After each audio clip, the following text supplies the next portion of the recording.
C'est avec grand plaisir de vous retrouver au compte de ce journal et merci de choisir la télévision en pour vous informer. Bienvenue dans votre édition. Le président de transition, général Mohamed Idriss Déby Itno, poursuit son séjour à Doha au Qatar ce 6 mars 2023. Le chef de l'État a accordé une audience au secrétaire général de l'Organisation des États d'Afrique, des Caraïbes et du Pacifique, M. Georges Rebelo Pinto Chikoti. Suivez le reportage de nos confrères de la présidence.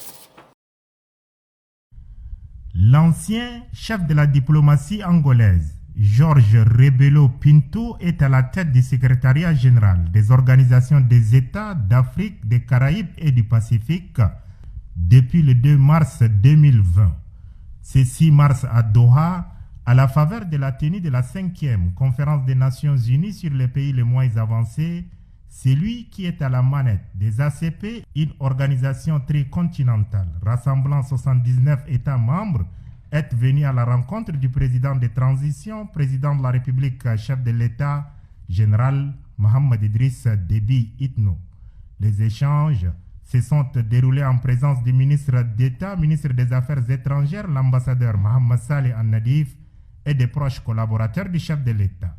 Le secrétaire général de l'OEACP est venu recueillir les avis et suggestions du président de la République devant lui permettre de mettre sur les rails cette organisation qui totalise aujourd'hui 45 ans d'existence.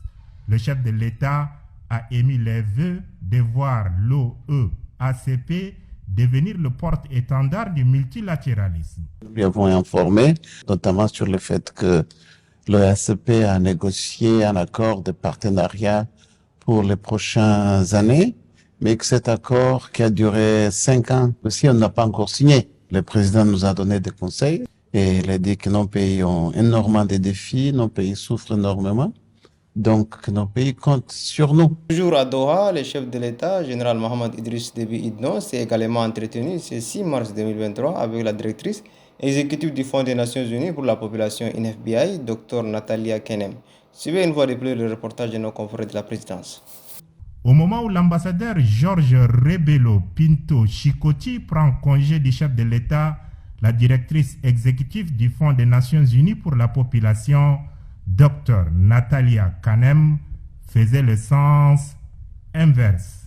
Aux manettes de l'UNFPA, depuis juin 2017, l'institution onusienne qu'elle dirige est bien connue des Tchadiens pour ses actions diverses et variées dans le domaine de la santé de la mère et de l'enfant, la lutte contre les violences basées sur les genres, le mariage précoce, le renforcement du capital humain, etc.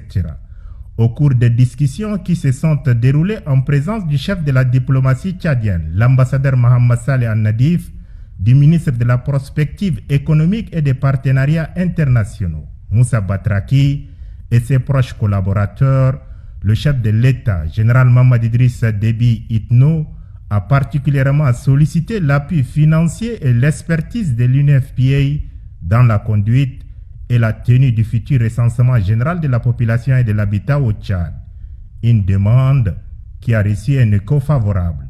The president emphasized the importance of data and in Le particular. président a mis l'accent sur la question des données, notamment la conduite d'un recensement de la population pour que le pays puisse disposer des données fiables pour la planification de son développement.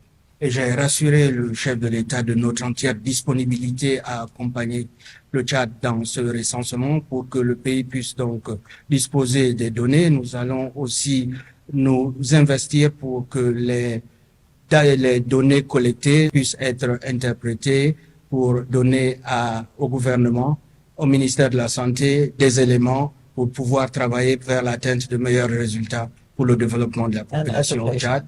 L'éducation également fait partie des domaines importants pour lesquels des données fiables sont nécessaires. Enfin, le chef de l'État a invité la directrice exécutive du Fonds des Nations Unies pour la population, Dr Natalia Kenem, à effectuer une visite au Tchad. Ici à N'Djamena, dans le cadre des activités de la Semaine nationale de la femme tchadienne, édition 2023, le personnel féminin de la présidence de la République s'est rendu ce 6 mars 2023 au centre hospitalier universitaire de la mère et de l'enfant. Objectif, assister et soutenir les personnes vulnérables hospitalisées dans cette structure et encourager les corps soignants. Rendez-vous national devenu tradition depuis 33 ans, la Semaine nationale de la femme tchadienne, Senafet, s'impose davantage comme une semaine de discussions et d'échanges, mais aussi un moment de partage et d'expression de la solidarité de la gente féminine à l'égard des personnes démunies. Au centre hospitalier universitaire de la mère et de l'enfant, cette semaine n'est pas passée inaperçue.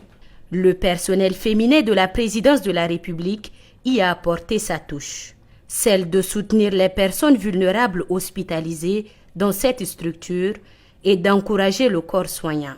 De la maternité, en passant par la pédiatrie et le service des urgences, l'équipe conduite par Ashta Mokhtar Difan, conseillère en charge de la jeunesse et des sports, a laissé parler son cœur en remettant à chacun et à chacune une enveloppe. Nous sommes venus ici pour compatir avec nos sœurs qui sont couchées au niveau de l'hôpital ici. On est très émus pour cette visite. On a trouvé qu'il y a des cas qu'on ne peut pas en parler. On les souhaite beaucoup de courage à nos sœurs qui sont ici. Le geste est hautement apprécié par les bénéficiaires. Dr Hissène Adanaho Mohamed, directeur de la gynécologie obstétrique, parle, lui, d'un exemple à suivre. C'est un geste louable. Nous exhortons les autres aussi à emboîter le pas, parce que venir ici, trouver des gens démunis à l'hôpital et les assister, ça n'a pas un prix. Donc vraiment, nous sommes ravis et vraiment nous les remercions infiniment de tout le cœur d'avoir pensé à l'hôpital et d'avoir pensé aux malades et d'avoir plus particulièrement pensé aux personnes vulnérables. C'est avec un sentiment d'avoir redonné un peu de sourire à quelques sœurs et mamans que le personnel féminin de la présidence de la République a quitté le centre hospitalier universitaire de la mère et de l'enfant. L'équipe promet d'y revenir pour plus d'actions. Et puis, Association Dynamique Tigre de l'enseignement pratique du Kung Fu et la coopération tchado-chinoise a organisé une cérémonie de passage en ceinture au Kung Fu, au Karansi Karaté. Suivez le reportage de Omaïda. Le karatéka, qui est la cérémonie de passage des ceintures en Kung Fu aux 56 lauréats, a commencé et a vu la présence du président de la Fédération tchadienne de karaté et discipline assimilée, du président de l'association dynamique Tiger de l'enseignement pratique de Kung Fu Wushu et coopération tchado-chinoise, ainsi que des maîtres de Kung Fu et d'autres invités venus pour la circonstance. Prenant la parole, le président de la Fédération tchadienne de karaté et discipline assimilée, Tiangwei Tiangwululu, demande au ministre en charge de la jeunesse et des sports de trouver une infrastructure spéciale à cette association dynamique Tiger. Participer au passage de grade ici à l'association Kung Fu de Maître Adou. Dynamique Tiger. Donc comme vous pouvez le voir, les jeunes, il y a un engouement et puis les jeunes sont très intéressés par le Kung Fu et par le sport. Donc nous voulons profiter de ce micro pour lancer un cri d'alarme aux autorités en charge du sport, et notamment le ministre de la Jeunesse et du Sport, qui ne cesse de ménager aucun effort pour s'assurer que le sport se développe à la base. Nous voudrions demander à son excellent monsieur le ministre de trouver des infrastructures pour ce club, cette association dynamique Tiger, qui est une association très dynamique qui regroupe beaucoup de jeunes.